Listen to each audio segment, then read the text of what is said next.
I'm here with 4 terrifying true college horror stories. And no, none of these are about haunted dorms. Story 1. The creepy roommate. My freshman year roommate was the worst. We'll call him Dale. So 3 weeks into living with this guy, I decided I needed a new roommate. I didn't tell anybody. I just packed up my stuff, and I moved to a new dorm. But before I get to the new dorm, I should probably explain why I wanted a new roommate. First of all, every time I would go to sleep, Dale would stare at me.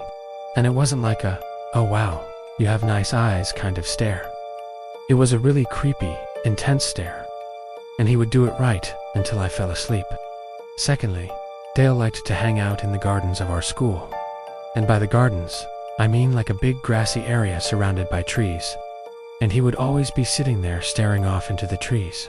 And whenever I walked by, he would quickly look at me and then immediately look back at the trees, like he was watching me the whole time.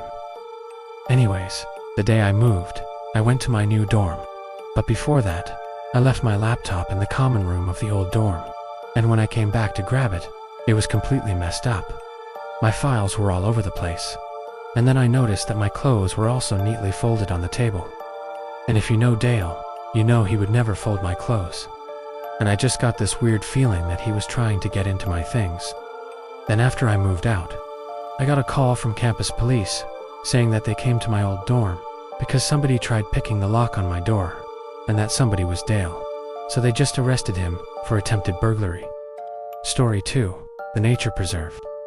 So my freshman year, my friends and I decided to have a bonfire in the nature preserve across the street from our school. The nature preserve is basically just a bunch of woods with a stream running through it. Well, we're sitting around our fire, and we hear what sounds like screams in the woods. Big guttural screams. And then we start hearing footsteps near our fire. At first we couldn't see anything, but then we started making out shapes in the darkness. And the shapes started circling around us. One of the shapes picked up a really big branch and threw it into our fire. Another one grabbed a smaller branch and hit my friend on the head. Needless to say, we all ran back to our dorm as fast as we could. And from the window, we saw a person pacing back and forth by the woods.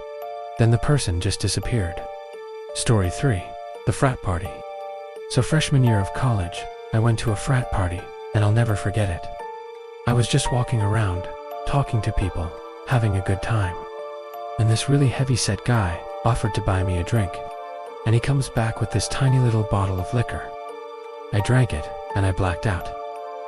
I woke up in a dark bedroom, and I heard a noise from the closet. I don't remember much after that.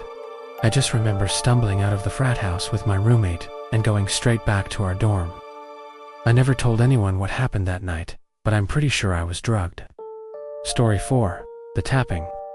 So sophomore year, I lived in a corner dorm room. And one night, I was studying in my room when I heard what sounded like tapping on my door. I ignored it and went back to studying.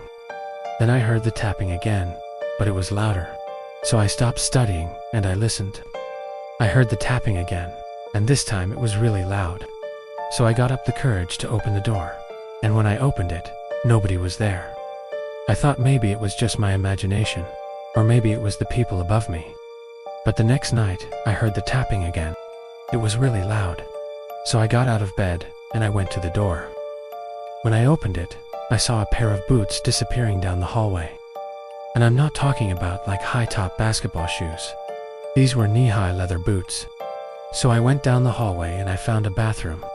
And when I opened the door, those same boots were in a stall. But when I looked around, there was no person attached.